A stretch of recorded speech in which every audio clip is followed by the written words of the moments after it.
Welcome to today's edition of the In-Depth Alaska podcast. I'm Augusta McDonnell. Today we hear from Senator Lisa Murkowski, who sat down with me in Anchorage on Friday, March 6th. She talked about the war in Iran, Department of Homeland Security funding, and so much more. Thanks for listening. Thank you for being here, Senator Murkowski. The NBC News reported today that a source close to President Trump had privately expressed he would be interested. He had expressed he would be privately interested in sending a small number of boots on the ground to Iran. Do you see that as an escalation, and had you heard of that? I have not heard of that particular comment, but has that speculation been out there? Absolutely. In a classified brief that members of the Senate had with members of the administration earlier this week, it was very, very directly asked, will there be boots on the ground?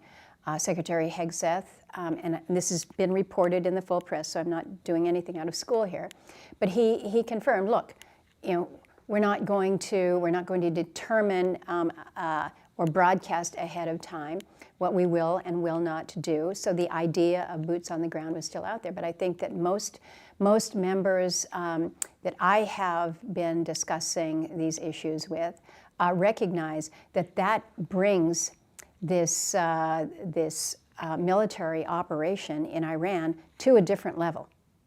And I think this is where there is elevated anxiety and concern about what's the mission, where are we going. This operation is not yet 1 week old. It is just shy of 1 week as you and I are sitting here and talking. And it was articulated at the beginning that this was designed to degrade Iran's nuclear capabilities, and the way that the Secretary of War was intending to target this was going after the Navy, going after the ballistic missiles, and really eroding the capability for Iran to protect itself while it built out its nuclear capability. Then you have the message that the people of Iran need to rise up and take back their country, moving towards a regime change. We've seen greater suggestion by the president just in the past 24 hours that the United States would actually have a role in selecting who would come next. These are, in my view, troubling signs of an expanded view of what we are doing in Iran. I have said very clearly, our focus needs to be to ensure that the men and women who are engaged in this fight, in combat with an enemy who has been hating America for generations, who has killed Americans previously, our commitment needs to be to ensure that they have the support to do the mission, to do the job, and then to return home safely. So I think what most people want to know is where are we going with this? I think that the Congress has a role here in oversight with hearings. It has a role in addressing what we refer to as an authorization of use of military force, and really to press the administration for clarity, so that the mission is defined and our troops are supported. At this point, do you think we're at war with Iran? It's interesting because there's been a lot of debate about how do we define war. We had a vote on the War Powers Act as to whether or not Congress should declare war. That did not pass in either body, and I did not support it at the time because it was very clear that with that War Powers authorization, basically requiring a withdrawal of troops, that action would put at risk those who are in the fight as we speak. So when we describe whether it is war or whether it is a military operation or hostilities, the reality is that we are engaged in a fight with an enemy. And whether we call it war or whether we call it a military operation, the mission needs to be clearly defined. The scope needs to be defined. And I think the president needs to address just that instead of I guess suggestions that it is escalating to a point that, to use his words, nothing short of unconditional surrender. That pretty much takes off the table the ability to negotiate. So I haven't gotten so caught up in, are we calling it a war, are we calling it a hostilities, are we calling it a military operation? What I know is that we are in a combat. We have already lost 6 American lives, with the potential for more losses. And we have a responsibility to those who are placing themselves in harm's way to defend us, to be there for them. Do you think Congress at this point has the will or the ability to assert its role, as you've described, in authorizing further funding or operations and insisting on oversight, or are we past the point of return? The direct answer is yes, the Congress has the role, the authority, and they need to have the will to do our job. You can argue that there are some of my colleagues who do not believe that the war powers is constitutional. They've made that argument. I choose to disagree with them, but there's a disagreement about that. What is not debatable is the role that Congress has when it comes to funding a war. We have the power of that purse. So we've been told to expect a supplemental request to fund our military. It should be up to Congress towards the end of the month, I'm told. But if what happens is just, I've used the term loosely, but an invoice laid down saying this is how much we need, whether it's $20 billion or 50, and just kind of a take it or leave it, we expect you to do it. That's not the way to engage Congress either. That's not the way to gain the support that you're going to need in order to, again, make sure that our troops have exactly what they need. So the president needs to make the case for the mission and the scope. The administration, the Secretary of Defense, Secretary Hegseth, needs to work with the Congress, outline what he needs and why, and the schedule on all of this. We actually have our first oversight hearing for the Defense Appropriations Committee scheduled for this coming week. And I'm looking forward to getting greater clarity as to what we might expect.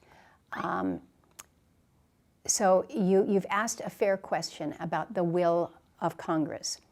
And I think it's important to recognize that hearings are something that we do and we must do when it comes to the status of the war, the status of those who are in countries that are under threat and who are seeking avenues of safe exit. I've just come from my office here in Anchorage, walking through how we're trying to help 13 different Alaskans from a southeastern community get out of Israel safely.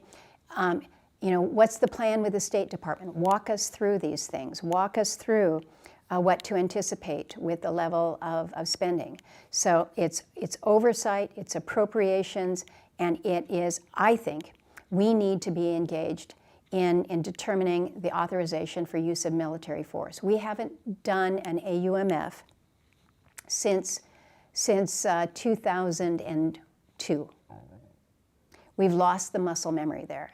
When I've been talking to my colleagues about, doesn't it make sense that we would want to put some guardrails, some contours, and there is good discussion about it, but our reality is that we have not taken that next step to do just exactly that. If we return to work the first of next week and the president says, mission accomplished, we're done, we're out of here, I think you still have the reality that you have a region that has been rocked. You have allies that are, some of them stunned that the U.S. and Israel moved into Iran without giving a clear heads up for better preparation. So there is still much work to be done in the region, even if there were to be an end to the hostilities immediately, which I don't anticipate is going to happen. I don't anticipate it happening soon, not with the signals that we're getting. Okay. What have you observed in the way that the State Department has operated in response or in reaction to a week of conflict? And how do you think that's been impacted by the layoffs that have happened in the past year? You know, it's hard to say the direct connect to staffing and the layoffs. It is very, very true that there are fewer people within the State Department to be there to answer the phone, whether it's, as I mentioned earlier, trying to get a constituent out of a area that is threatened. But it goes more to that. It also goes to the role that the United States was playing in the region, just from a humanitarian perspective. We were there not only with educational efforts, food efforts, humanitarian efforts. We were partners throughout many parts of the United States, and we've seen dramatic reductions in whether it's USAID or other programs within the State Department that have left the United States more on their own. And when you are a country that is now engaged in a very aggressive attack in a region that has long been very volatile, you want to have your friends and your allies right there with you. You don't want them questioning the role of the United States in as a partner country. I had prepared this next question sort of in terms of the president's comments earlier this spring about taking Greenland by force, but my question really is pertaining to his decisions and his comments then, and I think we can reflect on that sort of his sort of singular decision making in this instance as well, in terms of whether or not our allies are included in those conversations. Do you think that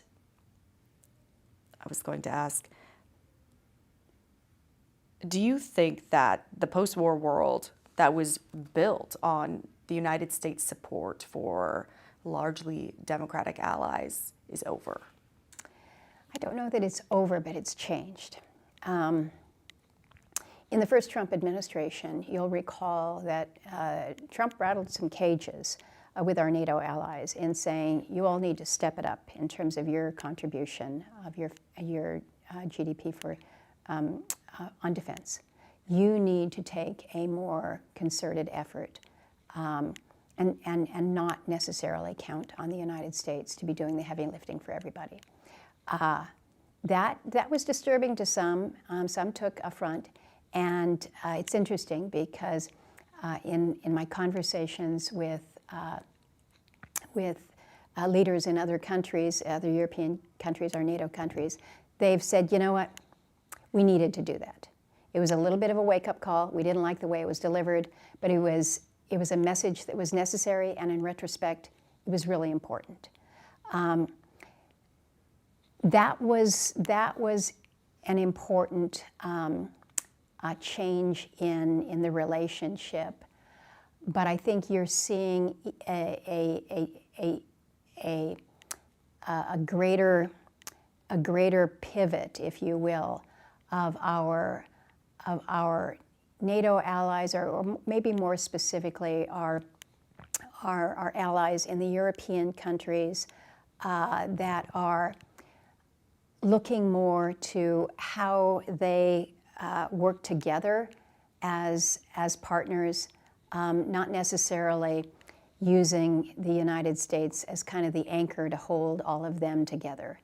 Prime Minister Carney referred to it as the middle powers, and the middle powers who are not the great superpowers, the United States or China, but the middle powers coming together and working and partnering more. I think you are seeing some of that happen.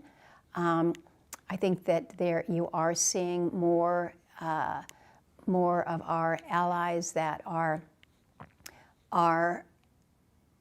seeking to continue a strong relationship with the United States, while at the same time knowing that it's not putting all the eggs in one basket. How can we, from a trade perspective, from a defense perspective, can we be better aligned? Okay.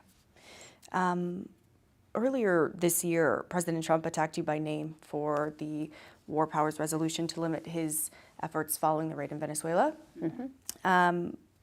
And so you've shown a willingness to insist on a check of executive power in these instances. You're describing, what comes on Monday. What is that next step? And how does it affect you in your role as sort of a moderate in the building when the president is not happy with you for challenging him on this particular issue? Well, I recognize that it is the people of Alaska that I have to respond first to. And I work with the president, but I have to represent the people of my state.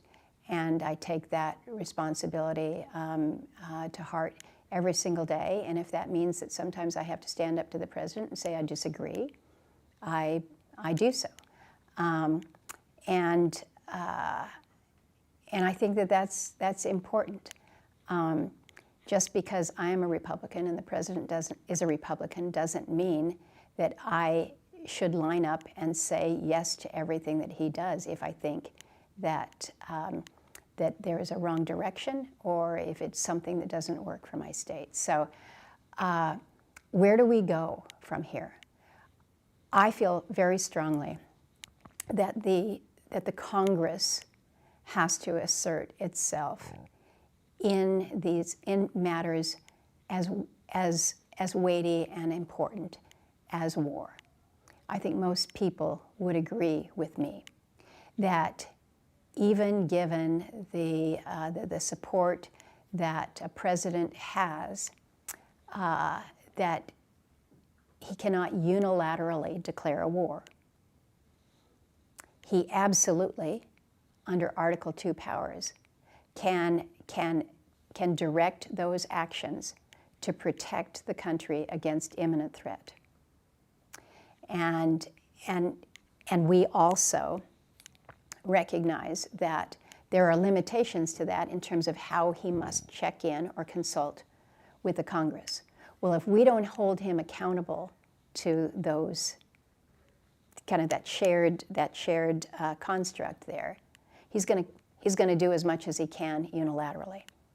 So this is a matter for the members of Congress to again weigh in and not only demand levels of oversight, accountability through appropriations,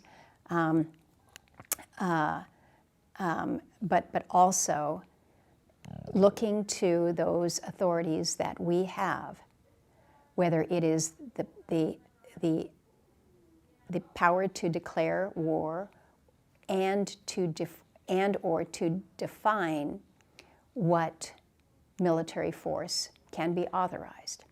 So we went through the vote last week on war powers, and I think many members felt, as I did, that because this was a situation where we were immersed in the fight when the vote was being held.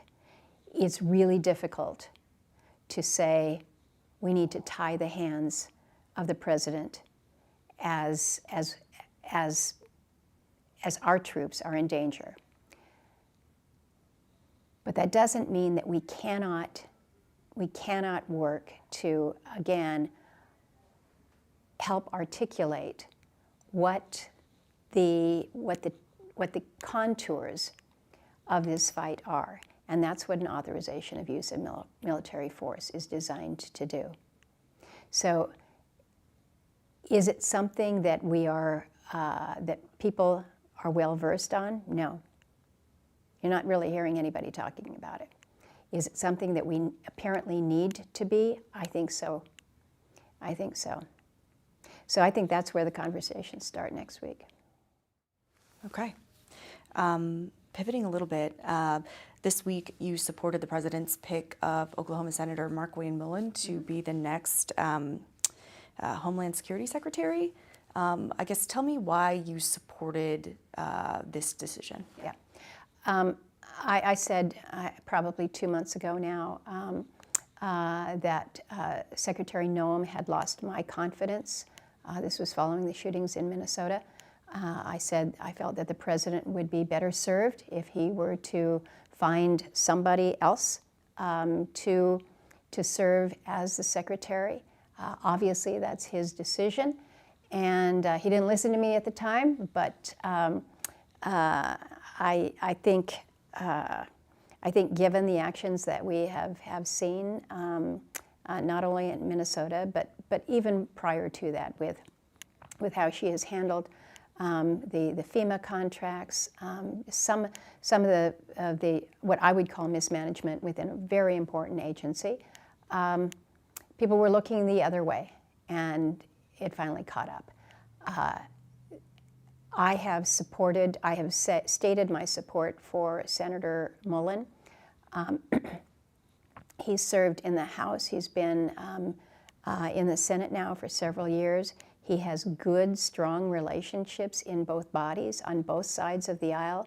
He is very comfortable in working with people within the administration already. So he's been instrumental in working with me on some of the Indian Affairs matters that I have been working with, where I need help with members in the House, where I need help with folks in the administration, and he has been a good partner in that. And so I am looking forward to seeing him in this position. He's kind of a no-nonsense kind of guy, straight talking, and I think he's going to look very critically at the operations within Homeland Security, not only what's going on with ICE and CBP, but more broadly, and I think bring some order to it. Okay. There are some, I guess, describe for me right now what you feel is at stake for Alaska as this funding shutdown of DHS continues in terms of, I mean, we obviously have FEMA working there. We have a huge Coast Guard presence. There's lots of DHS presence here outside of ICE. Yes, and the Coast Guard, obviously, very, very significant to us. The men and women are still going out and rescuing fishermen at sea and doing all the work that they do. They deserve to not have to worry about their pay. Now, we understand that most are receiving their paychecks, but you don't have that certainty. TSA just came through the airport today, and those men and women are working without pay yet again. They just went through a 64-day shutdown in October, November. They shouldn't have to do this.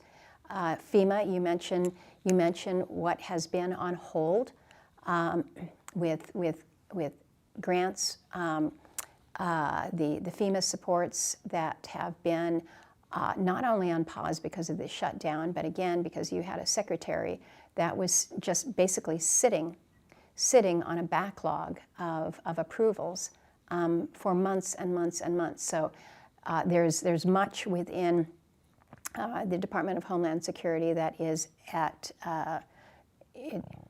it's at risk right now because it's not functioning like it needs to. One agency that is not talked about a lot is CISA, and this is the entity that basically it's a cyber operations for Homeland Security. When you think about the global threats right now and the actions in Iran, don't for a minute think that they're isolated to just Iran.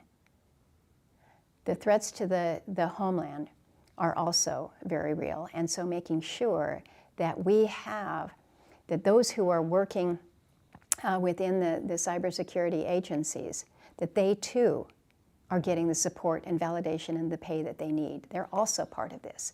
So this is something that has continued for too long. It has been unfortunate that the negotiations have been, in terms of how we get out of this shutdown, have been limited to just the Democratic leadership and a few folks in the White House. It's really been under lock and key. I think there needs to be a broader circle of how we're going to resolve this and provide clarity to the people in the department itself. It's too important and it's not right. So we've got to get this one behind us. But for those who say we can't fund these agencies because we're mad at the agencies because we feel that you've overreached, that overlooks the value of the entire agencies. If you're mad at ICE and you think that by keeping DHS closed, you're cutting off funding for ICE, you're wrong. The funding that came to ICE through the reconciliation bill is keeping them afloat. They are exempted from, they're deemed essential employees, so they're getting paid. So you're not punishing that agency if that is what your intent is. You're punishing your Coast Guard men and women, the people that are making sure that we're safe when we're going through TSA screening, the people who have been victims in a disaster, whether in North Carolina or here in Alaska. That's not right. Do you support the significant budget increases and staffing increases within ICE? We needed to do more within our broader border security budget. I think that was realistic. I don't deny that we need to have those who are available to provide for enforcement of our laws, but I want to make sure that our laws are enforced lawfully, right? And so if we are going to bring more ICE employees in, if we're going to plus up that budget, I want to make sure they have the full training. I'm now learning that perhaps we have cut back, and perhaps dramatically, on the training, which could possibly be what leads to the escalatory issues that we saw play out in Minneapolis a few weeks back. So do we need to make sure that we are able to secure our borders? I believe that we do, but I also want to make sure that as we secure our borders, as we enforce our laws, we enforce them lawfully, and we give the men and women that we have tasked with the mission clear guidance. They do not have carte blanche to enforce as they will. They must abide by the laws. They need to have the training to do so, and the support to do so. I wanted to ask you about some legislation you recently introduced to fund tsunami preparedness in Alaska. Can you describe that legislation? So, what you wanted to accomplish? Yeah, I have been working on several different measures. We put it in the natural hazards bucket. It is tsunamis, it's earthquakes, and it's landslides. And we have been successful in moving each of these measures through the process. It is primarily directed or focused towards the monitoring, early monitoring. We know in Alaska that with as much seismic activity as we have, we can see tsunamis triggered, and in our coastal communities, great threats. So it's not only monitoring, it's early warning. And it's not just Alaska, it's our coastal communities up and down the Pacific coast in Hawaii. And so I've been working on again, the tsunami. We were successful with our landslides hazards legislation, again, monitoring as much early warning as we can. I wish that we could say that we could eliminate the threats, but we know we can't. So the better prepared we can be, the better. Okay. The Forest Service recently signed a stewardship agreement with the state of Alaska. It looks at a variety of goals over the next 20 years, including satisfying the president's goal of increasing timber output. Do you agree with this sort of federal-state agreement, particularly on the production, in terms of the production that the president wants to see? Well, I think the president's goal of ensuring that we are able to produce more timber in America's national forests is important. We in Alaska, between the Chugach and the Tongass, have extraordinary timber assets. We have not produced volumes of any measurable amount really since the 90s, and it has been from policies that go from supporting bringing the allowable timber harvest up to policies that literally pull the rug out from underneath your feet, like the roadless rule. And so I think that this is an effort to try to work between the states and between the state and the federal government with a shared participation. This is the first such stewardship program that we have seen, and it's just fresh, just new. The volumes are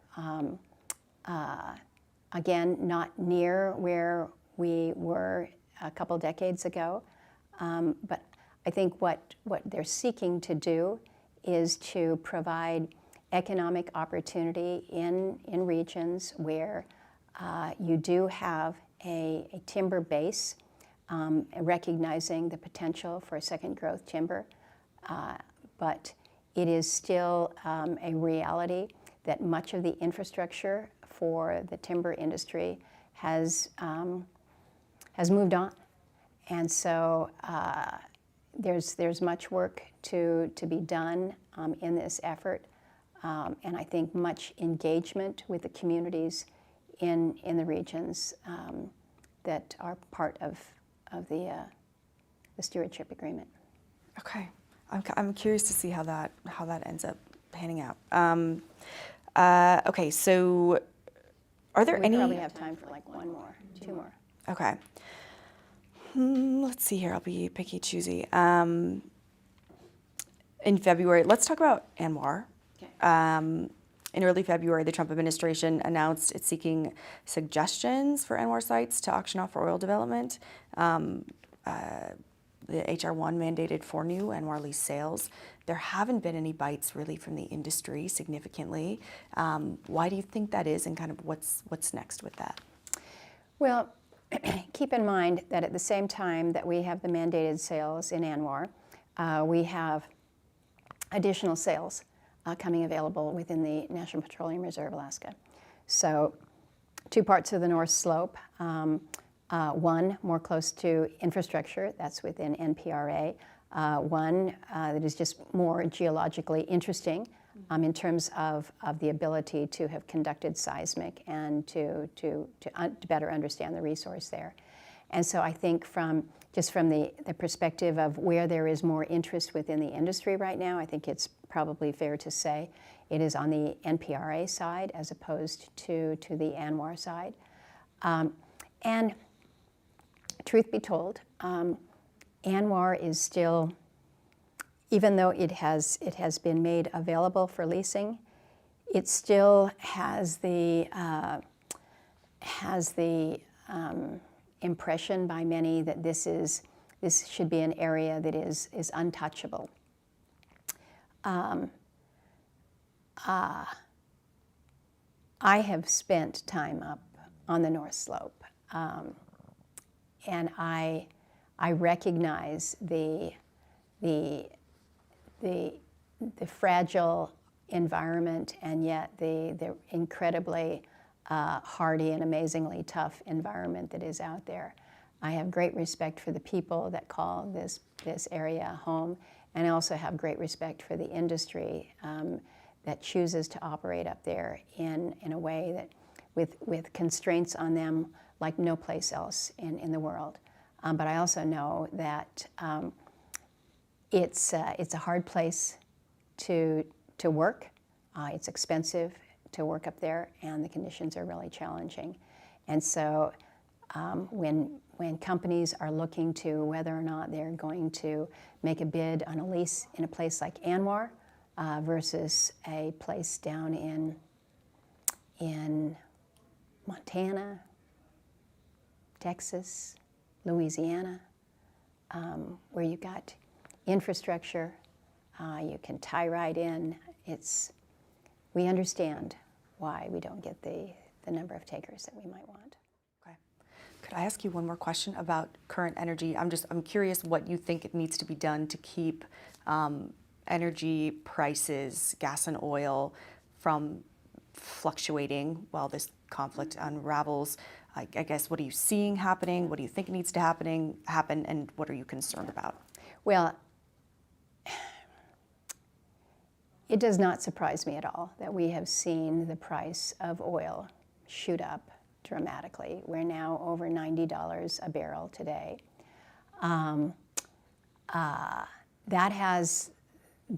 There's shock value to that, right?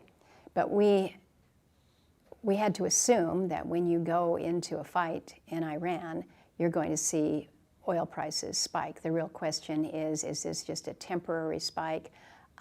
Is this going to be longer term? What will the situation in the Straits of Hormuz be in terms of being able to move anything? There is a lot that is unknown right now, but what is known is that when the price goes up at the pump, as it has, probably at least 25 cents a gallon just in the past, I don't know if it's been in the past week, but in this past month. People are paying attention to that at a time when we're going into elections and people are focused on affordability. They're looking, they can see things posted when they drive by the gas station there. They can see it when they look at their monthly utility statement and they see the price of gas going up. And so these are the things where you may not really be following the situation in the war, you might not really have taken a position there, but when you realize that it's having impact on your ability to balance your family's budget, that's when you get engaged. And so you ask a good question, what can be done about it?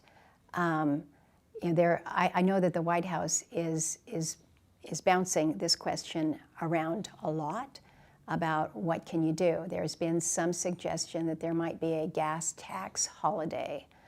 That to me is just kind of a short-term fix to make you believe that it didn't really happen type of a thing. I don't know that is effective, but is it something that the White House might be looking at to take the sting out of things temporarily? I wouldn't put it past them at all. But there is a role for the Congress in all of that too. So I don't know. I would suggest that you're going to be seeing some actions coming out of the White House in an effort to respond quickly, because I think this is one of those pinch points that doesn't set well with the message that the president is trying to say, and that, you know, we're not nothing short of unconditional surrender is going to be satisfactory. Well, if the people in this country hear that and then keep watching the price of oil go up to their detriment, it's not going to set well. Do you think that there is enough time before the midterms for, gas, groceries, healthcare, housing, all expensive right now, childcare expensive. Mm-hmm. Do you think that there is time, opportunity, and understanding within the GOP right now to take the actions necessary for affordability to not be such a pain point leading into the midterms? And do they see it as a pain point? It was noticeably missing as a topic from the State of the Union. It was noticeably missing, and this is where I think you're starting to see this division, even with some of the president's strongest supporters, because they're focused on what they're dealing with at home right now, that their kids are still living with them in their early 20s because they can't afford a house. We just saw the jobs numbers today. Affordability, affordability, affordability. It is what everyone is talking about. And so we're gonna be seeing shortly a request for I'm assuming a pretty sizable war supplemental.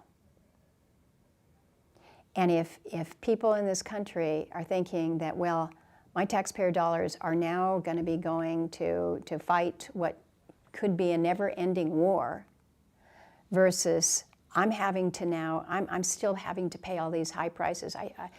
All the impact from the tariffs that we saw, the impacts to oil and gas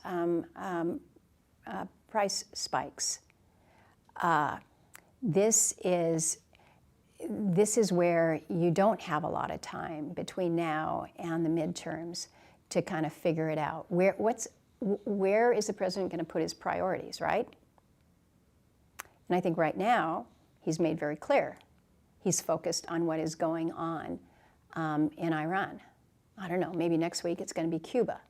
But what does that do to make your life at home more affordable? So these are the things that I think the White House needs to be thinking about as we move into the second, we're finishing up the first quarter of 2026. But yeah, these are very real issues for people. Thanks again to Senator Murkowski for sitting down with us, and thank you for listening. For Alaska's news source, I'm Augusta McDonnell. If you liked this episode of In Depth Alaska, be sure to like and follow the podcast.